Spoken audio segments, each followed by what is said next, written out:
আমরা seasonal politician না, আমরা বসন্তের কুকিল না, যে যখন নির্বাচন আসবে তখন এসে নূতন রং ধারণ করে সুন্দর সুন্দর কথা নিয়ে আমরা হাজির হব না। ইনশাআল্লাহ ভবিষ্যতে সুদিন দুর্দিন কি আসবে আল্লাহ ভালো জানেন। কথা দিচ্ছি, বাংলাদেশ ছেড়ে কোথাও যাব না ইনশাআল্লাহ। ভুলে যান, সেদিনের কবর রচনা হয়ে গেছে। আমার ভোট আমি দিব, তোমারটাও আমি দিব, এই দিন এখন আর নাই। 5 তারিখের পর 6 তারিখ বাংলাদেশে আমাদের সামনে এখন যে ভাইয়েরা দেশের আইন শৃঙ্খলা পরিস্থিতিকে সামাল দিচ্ছেন, সঙ্গত কারণেই সেদিন তারা ছিলেন না। 5, 6, 7, 8 এই 4 দিন ছিলেন না।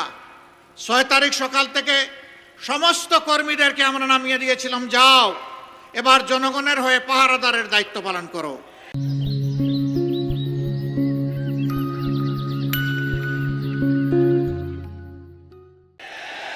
সবগুলা উপাসনালয়, সকল ধর্মের মসজিদ সহ ভালনারেবল হাউসেস, ঝুঁকিপূর্ণ বাড়িগুলো, ব্যবসা প্রতিষ্ঠানগুলো, মানুষগুলো যেই সাহায্য চাইবে তাকেই পাহারা বসাও, তারই পাহারা দাও। রোদে শুকিয়ে বৃষ্টিতে ভিজে রাউন্ড দ্য ক্লক 24 ঘন্টা আমাদের কর্মীরা সেই দায়িত্ব পালন করেছে। এরপরে শহীদ পরিবারের পাশে দাঁড়ানোর চেষ্টা করেছে, আহত পঙ্গুদের পাশে দাঁড়িয়েছে, বন্যা এসেছে, ঝাঁপায় পড়েছে। আমরা সিজনাল পলিটিশিয়ান না, আমরা বসন্তের কুকিল না, যে যখন নির্বাচন আসবে তখন এসে নূতন রং ধারণ করে সুন্দর সুন্দর কথা নিয়ে আমরা হাজির হব না। আমরা তাই না। আপনারা সাক্ষী, 15.5 বছর আমাদের উপরে এত জুলুম হওয়ার পরেও আমরা একদিনের জন্য জনগণকে ছেড়ে কোথাও আমরা যাইনি। এই মাটি কামড় দিয়ে আমরা ছিলাম। আল্লাহ আমাদেরকে এখানে রেখেছিলেন। দফায় দফায় জেলে গিয়েছি, ঘর বাড়ি ছাড়া হয়েছি, অফিসে ঢুকতে পারি নাই, কিন্তু বাংলাদেশে ছিলাম।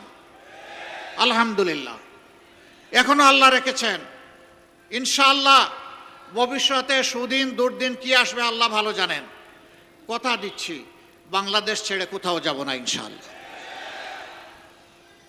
আছি, থাকবো, আপনাদের সুখেও থাকবো, ইনশাআল্লাহ দুঃখেও থাকবো। আমরা এখন একটি মানবিক বাংলাদেশ গড়ার স্বপ্ন দেখছি। এই স্বপ্ন কার? এটা আমার না, এটা জুলাই আন্দোলনের যোদ্ধাদের। তারা যে দেশটা দেখতে চেয়েছিল, আমরা সেই দেশটা গড়ার জন্য শপথ নিয়েছি। আপনারা আমাদের সাথে ইনশাআল্লাহ থাকবেন, থাকবেন ইনশাআল্লাহ। আলহামদুলিল্লাহ। তাইলে 12 তারিখের টার্নিং পয়েন্টে জাতির বাক বদলে দেওয়ার জায়গায় ঐতিহাসিক দায়িত্ব আমাদেরকে পালন করতে হবে ইনশাআল্লাহ। জুলাইয়ের যুবকেরা, তোমাদের কি শক্তি নিঃশেষ হয়ে গিয়েছে? এখনো সজাগ আছো? বুকে বল আছে? ইনশাআল্লাহ তাআলা লাজিম একটা সুষ্ঠু নির্বাচন এই জাতি আগামী 12 তারিখ আদায় করে ছাড়বে ইনশাআল্লাহ। আমি বিভিন্ন জায়গায় শুনতে পাচ্ছি, যারা আমাদের মতো মজলুম ছিলেন 15.5 বছর, তারা এখন ভিন্ন ভূমিকায় অবতীর্ণ হয়েছেন। মানুষকে কষ্ট দিচ্ছেন, চাঁদাবাজি করছেন, দুর্নীতি করছেন, মামলা বাণিজ্য, দখল বাণিজ্য করছেন। শুধু তাই না, এখন নির্বাচন সামনে রেখে সম্ভাব্য নির্বাচনী এজেন্টদেরকে ঘরে ঘরে গিয়ে নাকি তারা হুমকি দিচ্ছেন।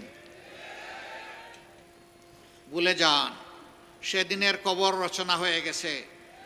আমার ভোট আমি দিব, তোমারটাও আমি দিব, এই দিন এখন আর নাই। আপনার ভোট আপনি দিবেন, আমারটা আমি দেব ইনশাআল্লাহ। আপনার পছন্দ মতো আপনার ভোট দেন, 18 কোটি মানুষ তাদের পছন্দ মতো তাদের ভোট দেবে। এখানে আবার গায়ের শক্তি, কালো টাকা, ইঞ্জিনিয়ারিং এবং ম্যানুভারিং কিছুই মানা হবে না। যেই যুবকরা খালি হাতে বুক ছিটিয়ে মুক্তি আনতে পেরেছে, সেই যুবকরা 12 তারিখও বিজয় লাভ করবে ইনশাআল্লাহ।